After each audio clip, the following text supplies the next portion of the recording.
अस्सलाम वालेकुम। उम्मीद है कि आप सब ठीक होंगे। आज हमारा लेक्चर नंबर 10 है hand function and upper limb act. ठीक है। ऑक्यूपेशनल थेरेपी में हैंड फंक्शंस और अपर लिम्ब एक्टिविटीज़ बहुत ज़्यादा इम्पॉर्टेंट है। क्यों इम्पॉर्टेंट है? क्योंकि हमारे डेली टास्क में हैंड्स और आर्म्स का बहुत ज़्यादा जो है वो यूज़ होता है। ठीक है। बहुत ज़्यादा यूज़ हो रहा होता है। ईटिंग के लिए हम लोग इसको यूज़ कर रहे होते हैं, राइटिंग के लिए कर रहे होते हैं, हम ड्रेसिंग के लिए कर रहे होते हैं, ठीक है। चीज़ों को एक जगह से दूसरी जगह शिफ्ट करने के लिए, रखने के लिए हम लोग अपने हैंड मूवमेंट कर रहे होते हैं, ठीक है। जब एक पर्सन को जो है वीकनेस हो, ठीक है, कोई इंजरी हो या कोई न्यूरोलॉजिकल प्रॉब्लम हो, तो ये फंक्शन जो है वो इफ़ेक्ट होते हैं, ठीक है, उसकी वजह से। तो ऑक्यूपेशनल थेरेपी का फोकस जो है वो स्ट्रेंथ करना होता है, ठीक है। स्ट्रेंथ को इम्प्रूव करने में, ठीक है। कोऑर्डिनेशन पे जो है वो उसका होता है फोकस, और हैंड्स और आर्म्स के जो है फंक्शनल यूज़ पे, ताकि एक पर्सन जो है वो इंडिपेंडेंटली अपनी एक्टिविटीज़ को परफॉर्म कर सके, ठीक है। अब हम देखते हैं कि हैंड फंक्शन है क्या। अब हैंड फंक्शन का इशारा ऐसी एक्टिविटीज़ की तरफ है जिसमें हम हैंड्स को इफ़ेक्टिवली यूज़ करके टास्क को परफॉर्म करते हैं, ठीक है। इसमें कोऑर्डिनेशन हमारी फिंगर्स, थंब, रिस्ट और फोर आर्म में इन्वॉल्व होती है, ठीक है। किस किस चीज़ में वो इन्वॉल्व होती है? फिंगर्स, थंब, रिस्ट और फोर आर्म, ठीक है। तो आपको अच्छे हैंड फंक्शन के लिए फिंगर स्ट्रेंथ, ठीक है, जब अगर आप चाहते हैं कि आपका जो है वो हैंड फंक्शन बहुत ज़्यादा अच्छा हो, ठीक है, तो उसके लिए आपको किस किस चीज़ की ज़रूरत होती है? फिंगर स्ट्रेंथ की होती है, ठीक है। आपकी ग्रिप जो है उसकी ज़रूरत होती है, आपकी ग्रिप अच्छी होनी चाहिए, और रिलीज एबिलिटी जो है वो आपकी अच्छी होनी चाहिए, ठीक है। आपके फिंगर्स में कोऑर्डिनेशन जो है वो अच्छी होनी चाहिए। अब इन एबिलिटीज़ को पर्सन को जो ये एबिलिटीज़ हैं एक पर्सन को अलाउ करती हैं कि वो ऑब्जेक्ट्स को मैनिपुलेट करे और टास्क को परफॉर्म करे, ठीक है। नेक्स्ट है ग्रिप की टाइप्स। अब ग्रिप कौन कितनी टाइप्स का है और कौन कौन सी है? सबसे पहले इसमें आ जाती है पावर ग्रिप, ठीक है। बड़ी चीज़ों को पुश पकड़े लाइक हैमर जो है, या बॉटल जो है, इन चीज़ों को पकड़ने के लिए जो है आपको किस चीज़ की ज़रूरत होती है? बड़ी चीज़ों को पकड़ने के लिए किस चीज़ की ज़रूरत होती है? पावर ग्रिप की ज़रूरत होती है आपको, ठीक है। फिर आ जाता आपका पिंसर ग्रिप जो है, ठीक है। स्मॉल ऑब्जेक्ट्स को, ठीक है, थंब और इंडेक्स फिंगर का यूज़ करते हुए आपने जो है वो चीज़ों को उठाना होता है, ठीक है। आपकी लेटरल ग्रिप जो है पेपर या कीज़ को होल्ड करने के लिए, ठीक है, उनको पकड़ने के लिए, उनको उठाने के लिए जो है आपको यूज़ होती है, ठीक, लेटरल ग्रिप आपकी, ठीक है। आपकी ग्रिप जितनी स्ट्रॉन्ग होगी, ठीक है, आप जितना स्ट्रॉन्गली एक चीज़ को उठा सकेंगे, पकड़ सकेंगे, आप उतने ही अच्छे से जो है वो एक्टिविटीज़ को परफॉर्म कर सकते हैं, ठीक है। देन आ जाता है आपका डेक्स्टिलिटी। डेलिकेट टास्क को परफॉर्म करने के लिए आप जो प्रिसीजन के साथ और जो स्किल जो है वो यूज़ कर रहे होते हैं, हैंड मूवमेंट कर रहे होते हैं, ठीक है, उनको डेक्स्टिलिटी कहते हैं, ठीक है। राइटिंग के लिए जो आप कर रहे होते हैं, कॉइन्स पिक करना, ठीक है, वगैरह, ये इन चीज़ों के लिए आप कौन सा ग्रिप यूज़ करते हैं? डेक्स्टिलिटी ग्रिप यूज़ कर रहे होते हैं, ठीक है। हैंड आई कोऑर्डिनेशन, आपकी विजुअल इंफॉर्मेशन को जो है वो हैंड मूवमेंट के साथ कोऑर्डिनेट करना, ठीक है। हैंड आई कोऑर्डिनेशन इसको कहते हैं हम, ठीक है, जहाँ पे आपका आई का और हैंड का कोऑर्डिनेशन हो रहा होता है, ठीक है। अपर लिम्ब फंक्शन कौन से हैं? इसमें आपके शोल्डर, आपके आर्म, एल्बो, फोर आर्म, ठीक है, आपका रिस्ट हो गया, एंड आपकी जो हैंड है वो इंक्लूड होते हैं, ठीक है। अब ये तमाम पार्ट जो है एक साथ काम कर रहे होते हैं, ठीक है, जब भी आप एक एक्टिविटी परफॉर्म कर रहे होते हैं, ठीक है, ताकि आप चीज़ों को उठा सकें, आप उन्हें रख सकें, आप उन्हें मैनिपुलेट कर सकें, ठीक है। इसका फंक्शन क्या है? Range of motion, muscle strength, joint stability, coordination और कंट्रोल, ठीक है। ये चीज़ें आपका कितना है एक चीज़ के ऊपर, ठीक है। अपर लिम्ब में किस किस वजह से जो है प्रॉब्लम आ सकते हैं? स्ट्रोक की वजह से आ सकता है, फ्रैक्चर की वजह से आ सकता है, इंजरी की वजह से आ सकता है, आर्थराइटिस, न्यूरोलॉजिकल कंडीशन, या फिर किसी मसल वीकनेस की वजह से जो है वो आपके अपर लिम्ब पे प्रॉब्लम आ सकती है, ठीक है। ऑक्यूपेशनल थेरेपी में जो है कौन कौन सी एक्टिविटीज़ हैं जो कि इनके लिए करवाई जाती हैं? उनमें आ जाती है सबसे पहले स्ट्रेस बॉल स्क्वीज़ करना, ठीक है। स्ट्रेंथनिंग एक्सरसाइजेज आ जाती हैं, आपके पास फाइन मोटर एक्टिविटीज़ आ जाती हैं, इनसे आपकी डिक्सटेरिटी जो है वो और आपकी प्रिसिजन जो है वो इम्प्रूव होती है, ठीक है। जैसे पेग बोर्ड यूज़ करना, ठीक है। जो अडल्ट लोग एजल्ट लोग होते हैं उनको आप मूवमेंट उनकी कोऑर्डिनेशन अच्छी करने के लिए आप पेग बोर्ड करवाते हैं, ठीक है। बीट थ्रेडिंग करवाते हैं आप और छोटी चीज़ें जो है वो उठाना, इसमें ये एक्टिविटीज़ जो है परफॉर्म हो रही होती हैं, ठीक है। देन आ जाता है आपके पास मैनिपुलेशन एक्टिविटीज़। अब मैनिपुलेशन एक्टिविटीज़ जिसमें कि क्लाइंट ऑब्जेक्ट्स को मूव करता है ताकि कोऑर्डिनेशन जो है वो उसकी इम्प्रूव हो। जैसे कॉइन स्टैक करना, ठीक है, एक दूसरे के ऊपर कॉइन को रखना, पेजेस टर्न करना और कंटेनर्स को जो है वो ओपन या क्लोज करना, ठीक है। ये सारी चीज़ें इसमें आ जाती हैं। देन आ जाती है आपके पास रीचिंग एक्टिविटीज़, ठीक है। नाम से ही पता लग रहा है कि आपने इन चीज़ों तक पहुँचना है, ठीक है। अब क्लाइंट जो है वो डिफरेंट प्लेसेस और डिफरेंट हाइट पे पड़ी हुई चीज़ों को जो है वो उठाने की प्रैक्टिस करता है, ठीक है। इससे जो है वो क्या होगा, उसकी शोल्डर मूवमेंट और आर्म मूवमेंट जो है वो उसका कंट्रोल अच्छा होगा उसका, ठीक है। देन आ जाता है आपके पास असिस्टिव डिवाइसेस और अडेप्टिव इक्विपमेंट, ठीक है।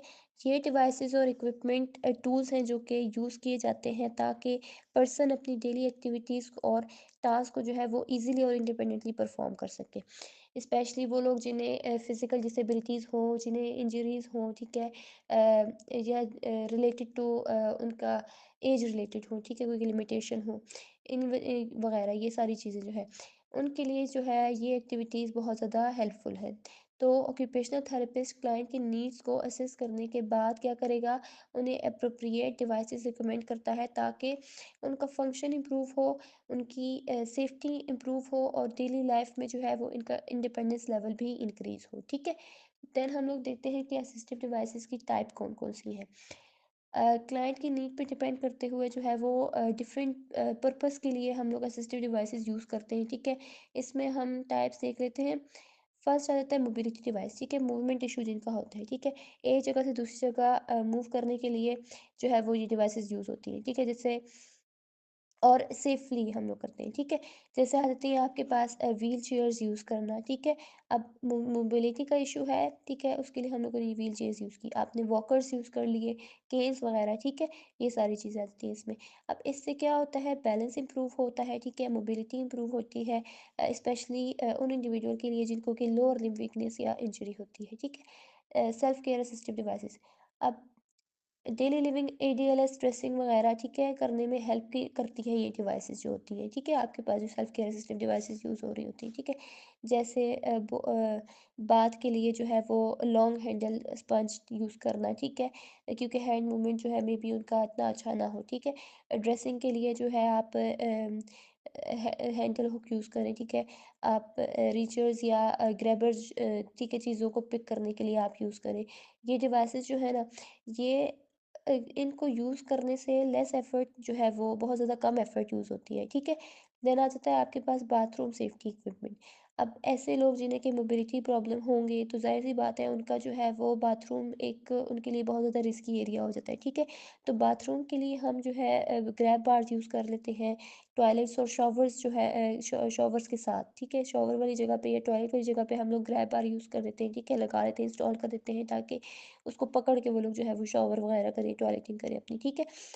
देन हम लोग को जो है वो रेज़ टॉयलेट सीट्स उनके लिए कर सकते हैं, ठीक है। हम उनके लिए शॉवर चेयर रख सकते हैं, हम नॉन स्लिपरी मैट्स जो है उनका इस्तेमाल हम लोग उनके लिए कर सकते हैं ताकि उनके गिरने के चांसेस जो है वो कम हो, ठीक है। अब गिरने के जो प्रिवेंट होगा, ठीक है, चांस नहीं होगा, ठीक है। और बाथिंग और टॉयलेटिंग के दौरान भी जो है वो उनकी सेफ्टी जो है वो इम्प्रूव होगी बहुत ज़्यादा। देन आ जाता है आपके पास कम्युनिकेशन डिवाइसेस। अब कुछ लोगों को स्पीकिंग का भी कम्युनिकेशन का भी, ठीक है, डेली डिफ़िकल्टी होती है तो उनके लिए हम लोग पिक्चर कम्युनिकेशन बोर्ड जो है वो यूज़ कर सकते हैं ताकि उन उससे वो उसके ज़रिए वो लोग जो है वो बात करें, ठीक है। Then adaptive equipment. अब ये इक्विपमेंट डेली एक्टिविटीज़ को मॉडिफाई करने के लिए यूज़ होती है ताकि इंडिविजुअल जो है वो लिमिटेशंस के बावजूद भी उन्हें परफॉर्म कर सके, ठीक है। जैसे अडेप्टिव ईटिंग टूल्स हो गए, प्लेट गार्ड्स हो गए हैं, ठीक है, नॉन स्लिपरी मैट्स हो गए, ऐसे जिनकी ग्रिप वीक हो, ठीक है। ऐसे लोग होते हैं जिनकी ग्रिप वीक हो तो उनकी या कोऑर्डिनेशन जो है वो उनकी पुअर हो, ठीक है, वो इंडिपेंडेंटली चीज़ों को खा सकते हैं इस तरह की डिवाइसेस यूज़ करने के बाद, ठीक है, एडेप्टिव इक्विपमेंट यूज़ करने के बाद। अब आ जाता है इसमें कि एडेप्टिव राइटिंग टूल्स आ जाता है सबसे पहले। वेटेड पेन्स यूज़ करवाना, ठीक है? उन्हें स्लेट बोर्ड यूज़ करवाना, उन्हें पेंसिल ग्रिप्स यूज़ करवाना, ठीक है? इनसे क्या होगा, उनके हैंड कंट्रोल और राइटिंग एबिलिटी जो है वो इम्प्रूव होगी, ठीक हो गया?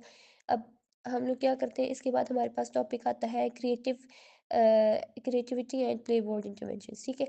अब ये क्या है, ये थेरेप्यूटिक मेथड है जिससे कि क्लाइंट की हेल्प होती है कि उसकी फ़िज़िकल, उसकी कॉग्निटिव, उसकी इमोशनल और उसकी सोशल स्किल्स जो है वो डेवलप हों, ठीक है? वो भी एन्जॉयबल एक्टिविटीज़ के थ्रू, ठीक है?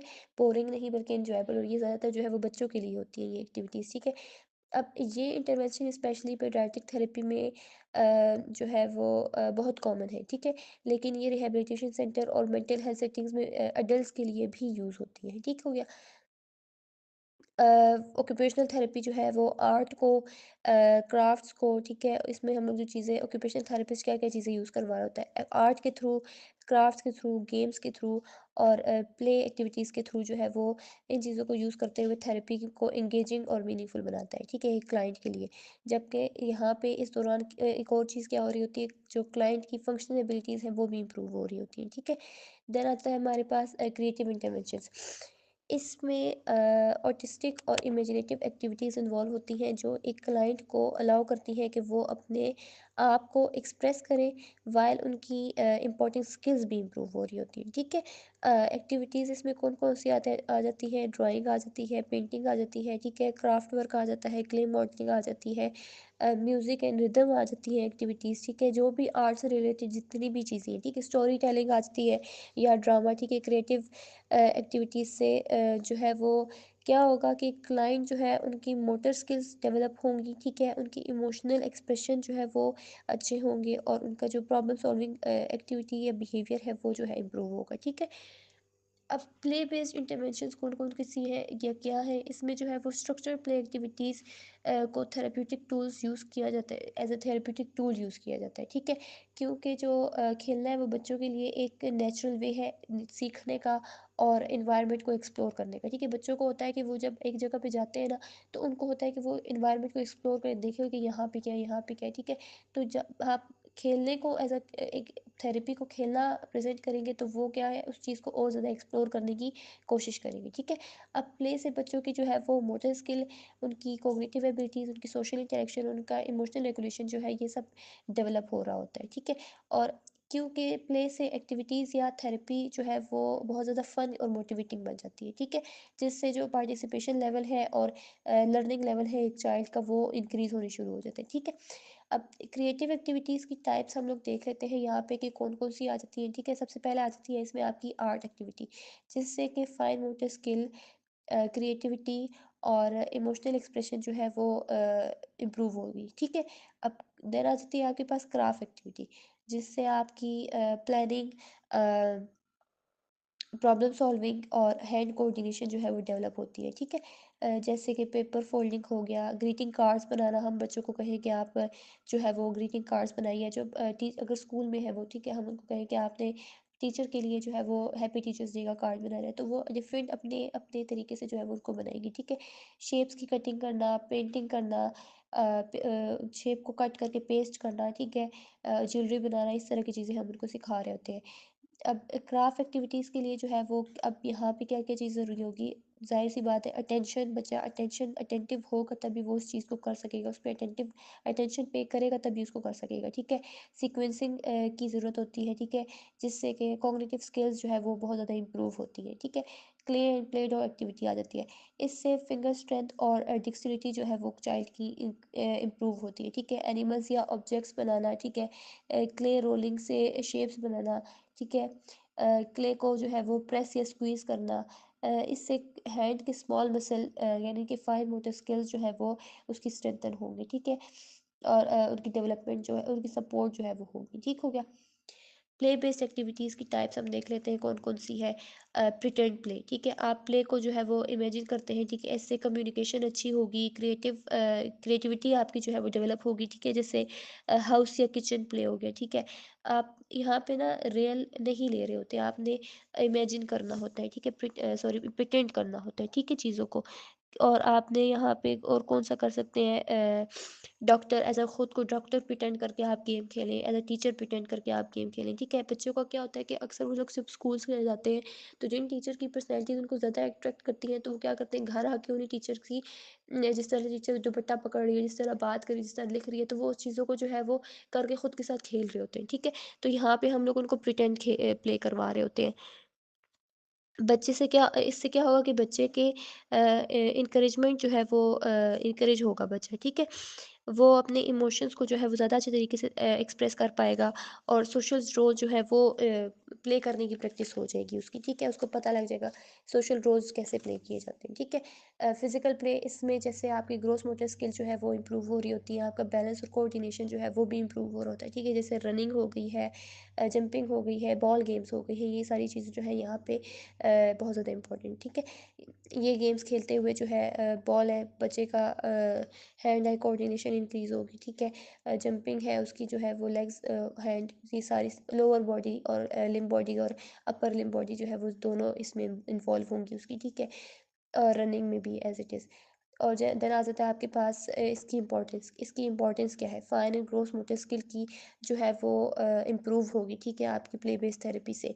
आपकी कॉग्निटिव एबिलिटीज़, अटेंशन होगी, मेमोरी होगी, लर्निंग होगी, ये सारी जो है वो आपकी इंक्रीज़ होंगी, डेवलप होंगी, ठीक है?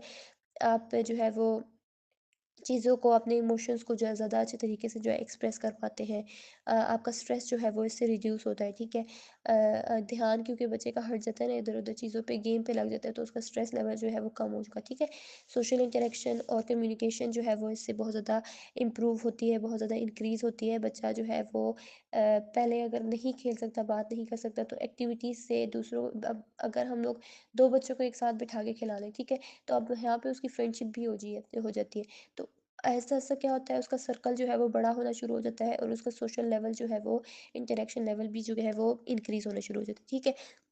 चाइल्ड के अंदर मोटिवेशन आती है और उसका जो पार्टिसिपेशन लेवल है वो भी इंक्रीज़ होता है। उसको अब दिल करता है कि वो आगे और ज़्यादा एक्टिविटीज़ में जो है वो पार्टिसिपेट करे। तो ये बहुत ज़्यादा फ़ायदा होता है प्ले बेस्ड थेरेपीज़ का यूज़ करने का, ठीक है? बजाय इसके कि आप उनको सिंपल एक्सरसाइज़ेज़ करवाएँ।